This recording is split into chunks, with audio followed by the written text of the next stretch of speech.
बच्चों, welcome to my channel सीखो ज्ञान। मैंने ईस्ट इंडिया कंपनी पर, पुर्तगालियों पर, डचों पर ये आपके पढ़ने के लिए वीडियो मैंने बना दिया है। फिर मेरे दिमाग में आया कि लिखते थे, मिटाते थे, उसमें कुछ मिसिंग हो जाती है। तो मैंने सोचा कि क्यों ना कि बोर्ड पर जो मेन घटनाएं हैं समय के साथ, सन के साथ, उसको मैं लिख दूं और एक बार एक्सप्लेन कर दूं। उसी तरह से मैं डचों का भी कर दूंगा और पुर्तगालियों का भी कर दूंगा। और अगला चैप्टर होगा हमारे साथ फ्रांसीसी, और उससे छोटा सा एक चैप्टर है डेन। तो देखिए, ईस्ट इंडिया कंपनी का क्रमानुसार कोठियों की स्थापना आपको बता रहा हूं। सितंबर महीने में 1599 में लॉर्ड मेयर की अध्यक्षता में एक व्यापारिक सभा हुई। कुछ व्यापारियों ने कहा कि हम भी जो है पूरब के साथ व्यापार करेंगे। क्यों करेंगे? क्योंकि पुर्तगाली जो सबसे पहले सामान ले गए यूरोप में, खूब लाभ पर उन्होंने सामान बेचा। फिर डच ले गए, 1498 में पुर्तगाली ले गए, और उसके बाद ठीक 97-98 साल के बाद डच ले गए 1595 में। तो वहां पर जो व्यापार तो लोग पहले से करते ही थे, लेकिन कोई इनकी कंपनी नहीं थी, कुछ नहीं था। तो इन्होंने क्या किया कि सितंबर महीने में 1599 में लॉर्ड मेयर की अध्यक्षता में एक सभा का आयोजन किया कि हम लोग भी करेंगे।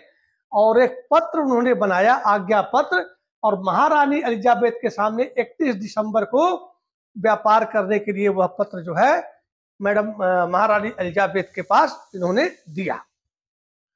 अब उसके बाद जो है 31 दिसंबर से पहले भी दिया होगा, हो सकता है, या जो भी है।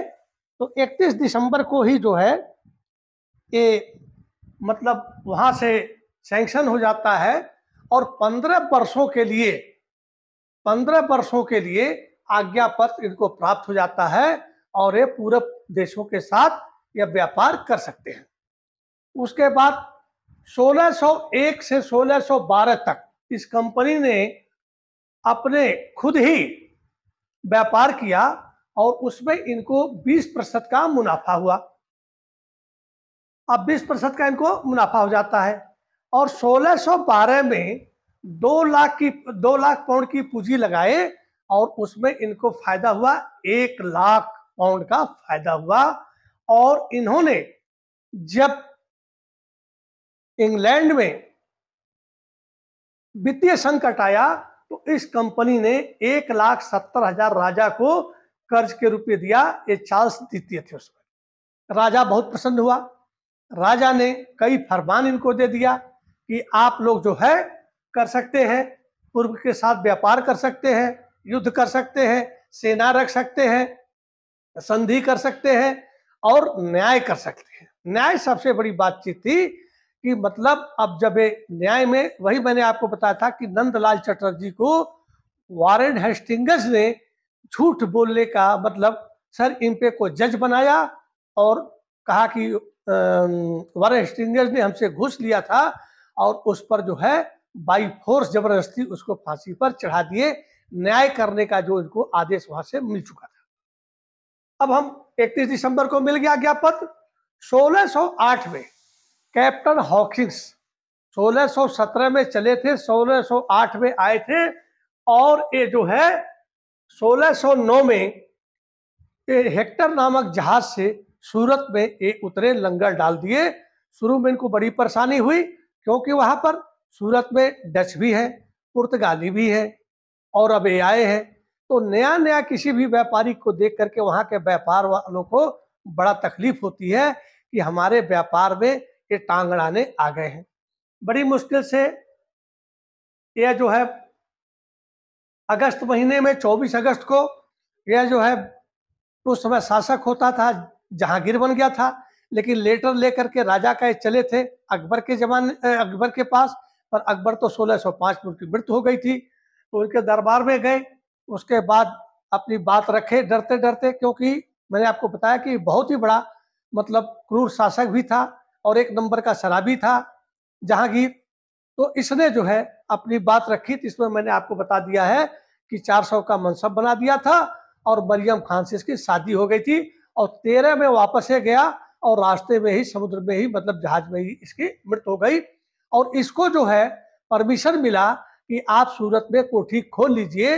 और अभी ये खोल ही रहा था, कोठी खुल ही रही थी, तब तक जो है वहाँ जो पुर्तगाली थे, जो दरबारों में उनका वर्चस्व था, अरबियन थे, तो उन्होंने जहांगीर के ब्रेन वॉश कर दिया और उसने आज्ञा को निरस्त कर दिया।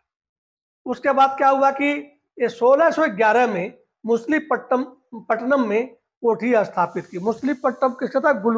क्या बोलते हैं, गोलकुंडा के शासक मोहम्मद अली कुतुब शाह के अंडर में था। वहां पर ये गए, हाथ जोड़े कि साहब हमको व्यापार करने दो। जहांगीर के सामने भी हाथ जोड़े, थोड़ी जमीन दे दो, हम बाहर से आए हैं, थोड़ा व्यापार करेंगे। तो देखिए ये लोग जो आए तो कैसे रोते हुए आए, कैसे माई हाइनेस, मी लॉर्ड, ये सब कहते रहे और किसी तरह से इनको जो है मतलब मिला। फिर 1611 में ही अंग्रेज जो चले थे, दो लोगों का देख करके चले थे, पुर्तगालियों का और डचों का। उनको पता था कि हमारा युद्ध हो सकता है, राजा ने परमिशन भी दिया था कि आप युद्ध कर सकते हैं। तो स्वाली सूरत से कुछ दूरी पर जो है स्वाली एक बंदरगाह है, वहां पर जो है पुर्तगालियों और अंग्रेजों के बीच में युद्ध होता है। और उसमें जो है कैप्टन मिडल्टन होते हैं, उनके नेवी के सेना नायक, युद्ध होता है जिसमें अंग्रेज हार जाते हैं और पुर्तगाली हार जाते हैं। और जब यह समाचार जहांगीर को मिलता है तो जहांगीर के दिल में खुशी होती है कि अंग्रेजों में कुछ है। और हर एक कुशल शासक अपने दरबार में प्रतिबंधी रखता है, क्योंकि एक पार्टी का वर्चस्व न बने, इसलिए उसको मजबूरन जो है दूसरी पार्टी रखनी पड़ती है। तो अरबियन भी थे, पुर्तगाली भी थे और अब जो है अंग्रेज आ गए। उसके बाद 1613 में आदेश हो जाता है, 11 में युद्ध होता है, उसके बाद आदेश हो जाता है कि आप अपनी कोठी सूरत में अस्थाई बना लीजिए। उसके बाद कोई खास नहीं होता है, कोठी बन जाती है, व्यापार चलता है। उसके बाद जो है क्या बोलते हैं 11 में मुसलीपट्टनम में भी आ जाते हैं, लेकिन मुसलीपट्टनम में भी इनका जो है कोई खास वो नहीं होता है। तो 1615 में जब राजा को पता चलता है कि कोई खास नहीं मिली, तो राजा का ये राजदूत बन करके और एक व्यापारिक पत्र लेकर के मतलब ये जहांगीर के दरबार में आता है। लेकिन पहला जो है, याद रखिएगा इस चीज को, क्वेश्चन में आ सकता है दोस्तों, कि जब हाकिंग्स आया था तो आगरे के किले में मिला था, और जब सर थॉमस रो आया था तो 1615 में ये अजमेर के किले में, अजमेर में मिला था। इनके किले ही चारों तरफ होते हैं, तो उस समय जो है अजमेर में से मुलाकात की। इसने भी वही कहा, माई हाइनेस, मिलॉर्ड, जो भी है।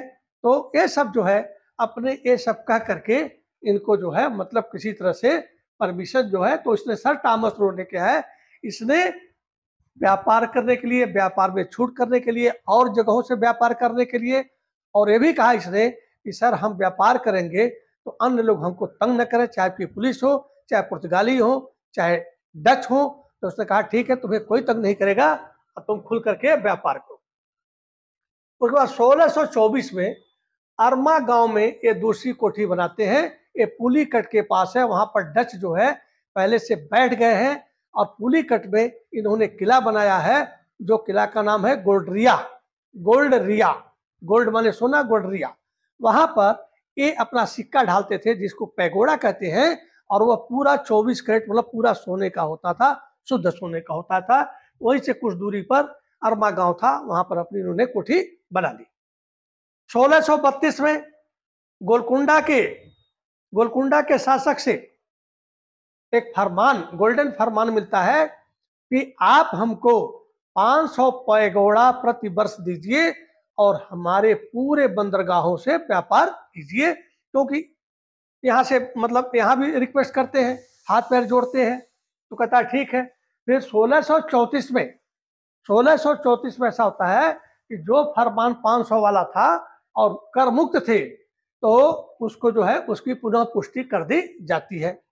उसके बाद 1639 में एक जो है उसका नाम मैं भूल गया हूं, मैंने आपने पढ़ा होगा। 1639 में मद्रास, उस समय क्या था, बहुत छोटा सा इसी एरिया था, गांव रहा होगा, तो मद्रास में मैं रहा हूं।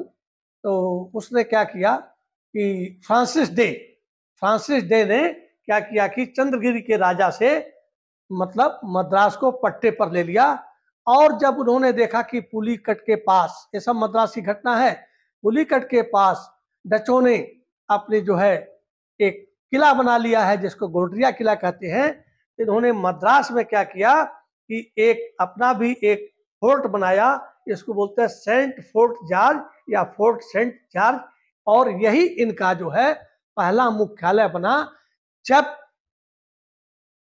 प्लासी का युद्ध हुआ तो लॉर्ड क्लाइव यहीं से अपनी सेना लेकर के बंगाल पहुंचा था, कलकत्ता पहुंचा था, ते पट्टे पर लिया जमीन। और उसके बाद अब 1651 में एक ब्रिजमैन होते हैं, वो बंगाल की तरफ जाते हैं और हुगली में उस समय शाह सुजा का शासन होता था, वहां का सूबेदार था, क्योंकि शाह सुजा जो है किसका लड़का था, शाहजहां का। तो उससे जो है परमिशन लेते हैं और ब्रिजमैन वहां पर एक हुगली में कोठी स्थापित करते हैं।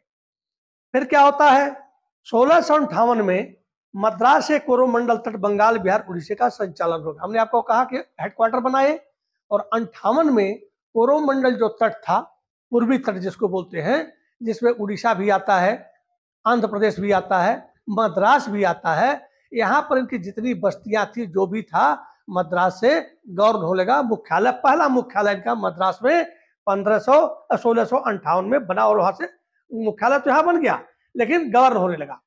अब क्या होता है कि धीरे धीरे पुर्तगाली से भी इनका झगड़ा हो रहा है, डचों से भी हो रहा है, लेकिन लड़ाई नहीं हो रही है।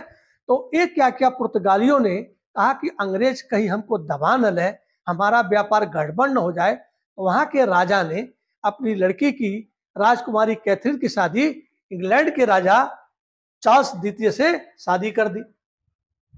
और एक बंबई ऐसे ही टापू था, कुछ था नहीं, तो वो जो है उन्होंने क्या किया कि दहेज के रूप में बंबई जो है अंग्रेजों को दे दिया, मतलब राजा को दे दिया।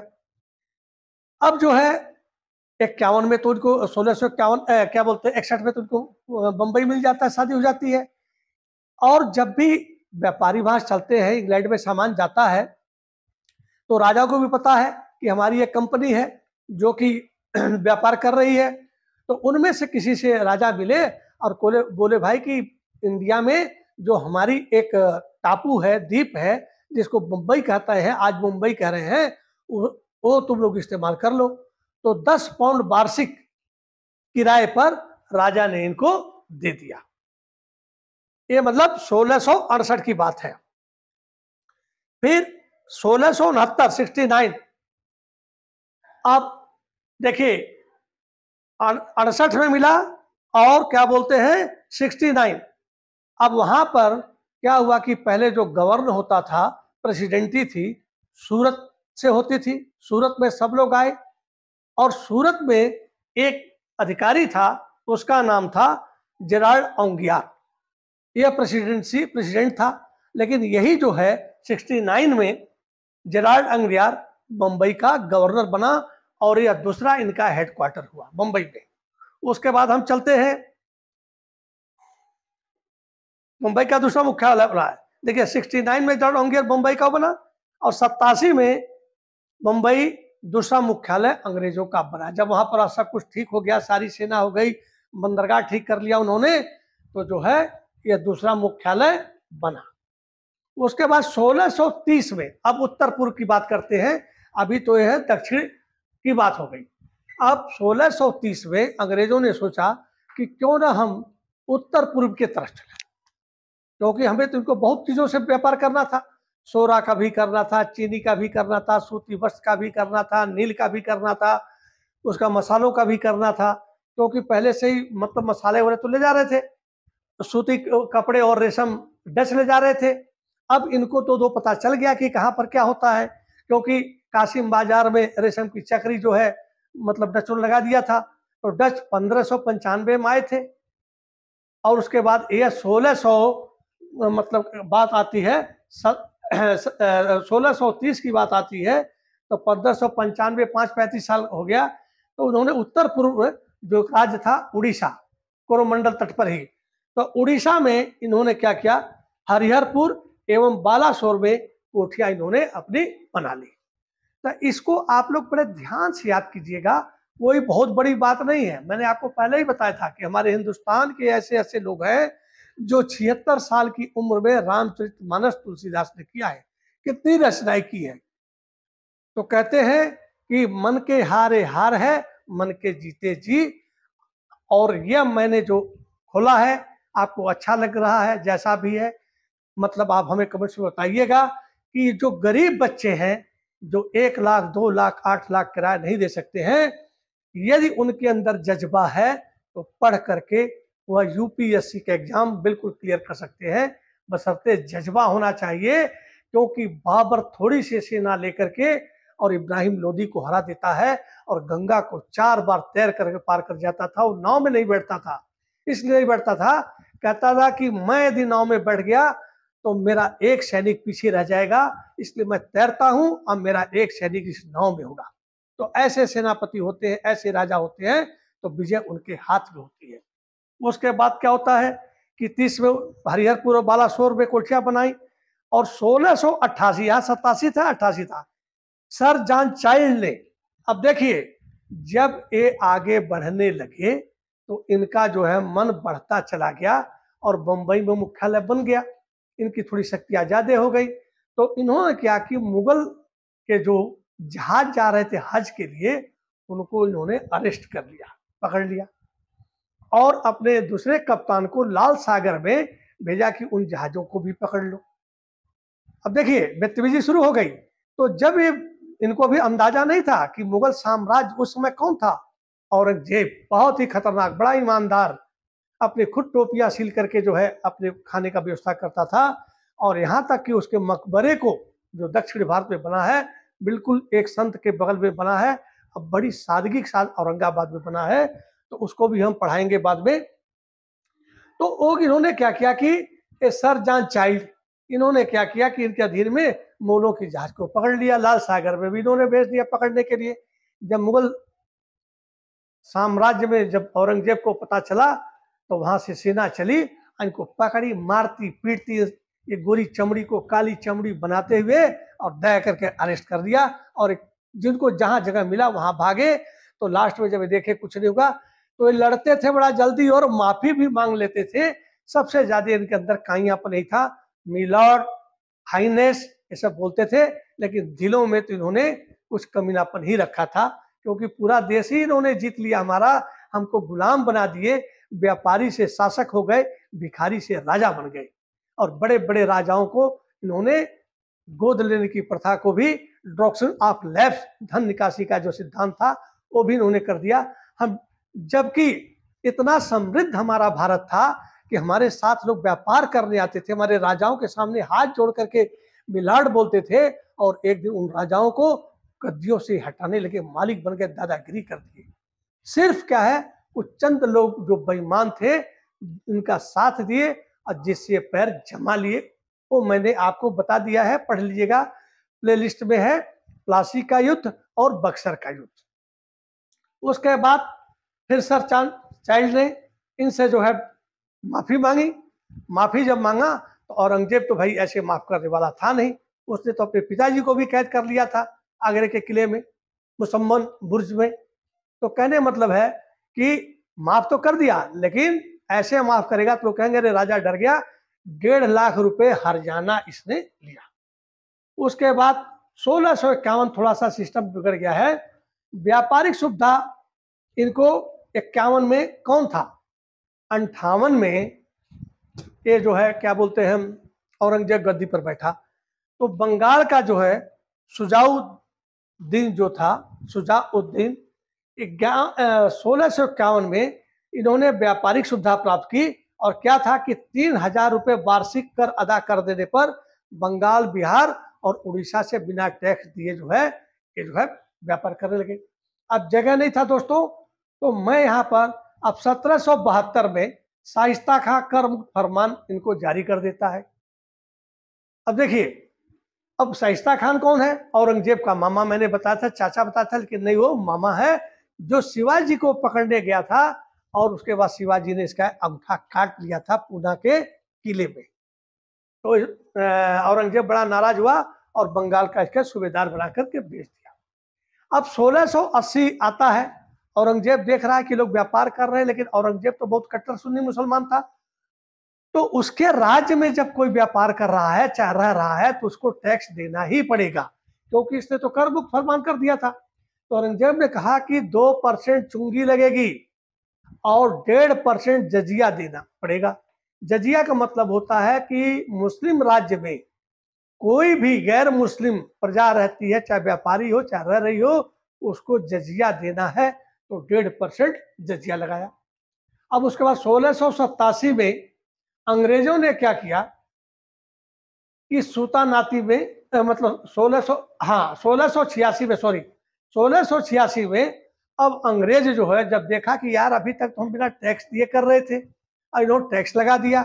एक गलती तो बंबई में किए, अब इनका मन बढ़ा हुआ था, सैनिक आ रहे थे, जा रहे थे, बदल रहे थे, तो उन्होंने कहा कि क्यों ना, अब हमारे पास बहुत हथियार हो गया है और हम इन पर आक्रमण कर दें, इनको दबा दें अब सेना के बल पर।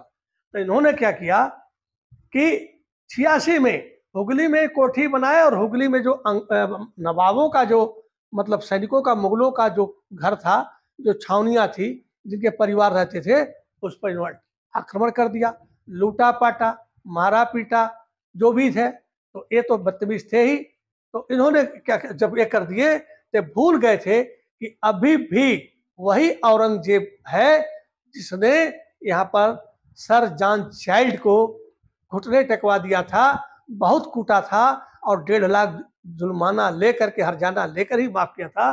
फिर ये कर देते हैं।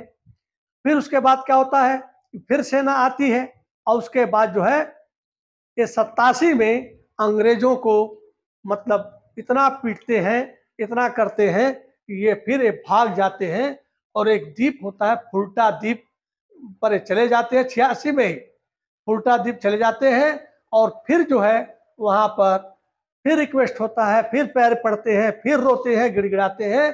तो 87 में फिर अंग्रेज सूतानाती में आ जाते हैं। उसके बाद क्या होता है कि 1690 में एक सूतानाती में इन्होंने एक कोठी बनाई और उसका जो है किलेबंदी भी कर दिया। 1696 में उपरोक्त 96 में इन्होंने किलेबंदी किया और 90 में किला बनाया। 1698 में अब अंग्रेजों ने क्या किया, अजीम उस शान जो है से वहां का सूबेदार था। 98 में इन्होंने 3 गांव की जमींदारी प्राप्त की और जो क्षेत्र का जो जमींदार था उसको 12,000 रुपया इन्होंने दिया। तो 3 गांव की जमींदारी इनको मिली, सूतानाती, कालीकाता और गोविंदपुरी। तो ये आपका जो है 98 की बात हो जाती है। और उसी कालीकता में 1700 में अंग्रेजों ने एक किला बनाया, कोठी बनाई, उसका नाम रखा अपने राजा के नाम पर, फोर्ट विलियम। तो मैंने लाल से भी लिखा, बच्चों जगह नहीं आया था, तो फोर्ट विलियम कलकत्ता में। अब क्या होता है कि यहां तक आपके मेन हो गए।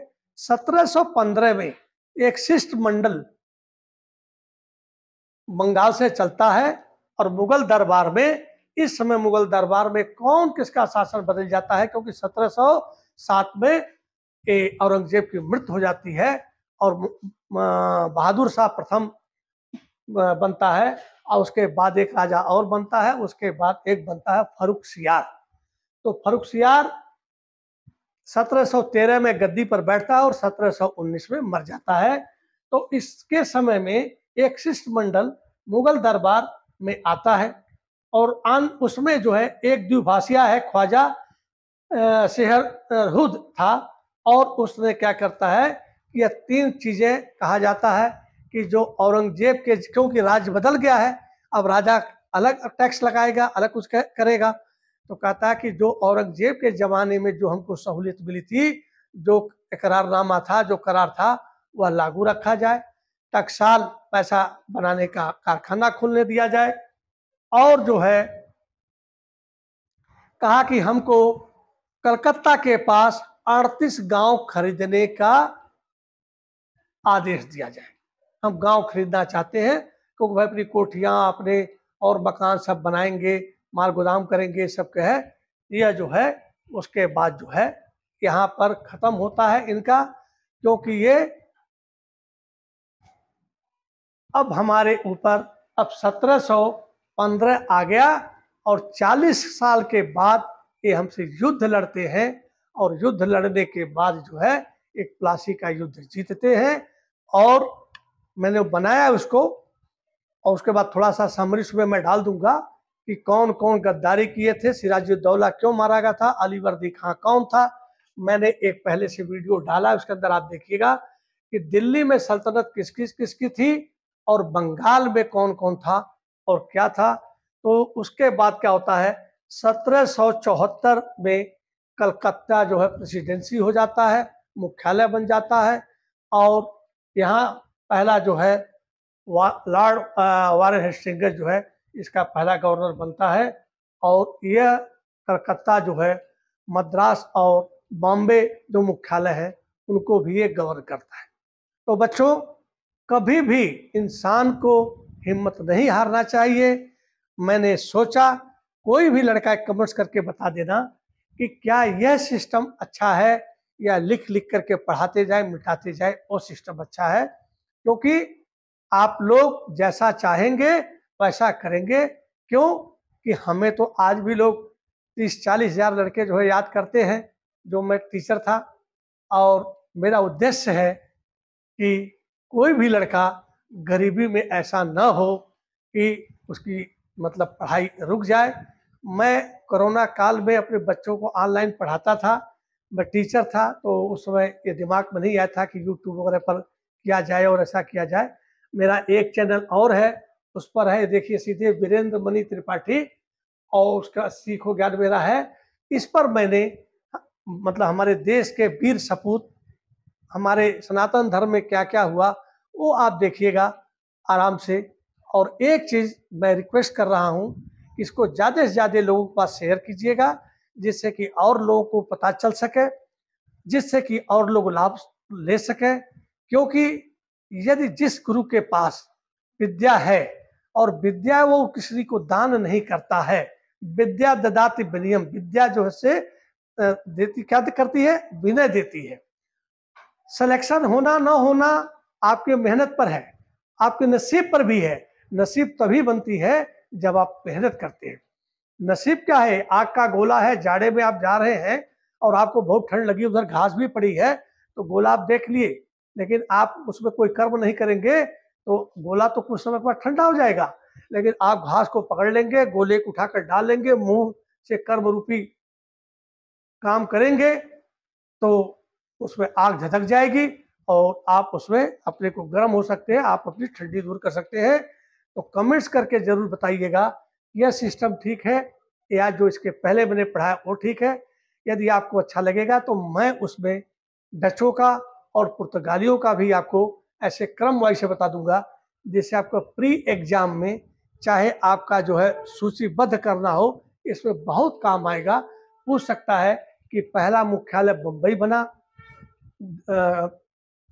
कलकत्ता बना या मद्रास बना। तो सीरियल वाइज से जब मैच करने के लिए करता है उसका गवर्नर कौन था, उसका गवर्नर कौन था, तो आप लोग जानते ही हैं। इसी के साथ मैं अपना खत्म कर रहा हूँ। थैंक यू बच्चों, बस हिम्मत मत हारिएगा। बाकी तो यूट्यूब में देखिए आप कैसे कैसे उल्टे सीधे लोग देते रहते हैं, उसमें ज़्यादा समय अपना मत गंवाइएगा। क्योंकि एक पढ़ने का, एक नौकरी करने का उम्र होता है, उसके बाद समय बीत तब का पछताने, का बरसा जब कृषि सुखाने।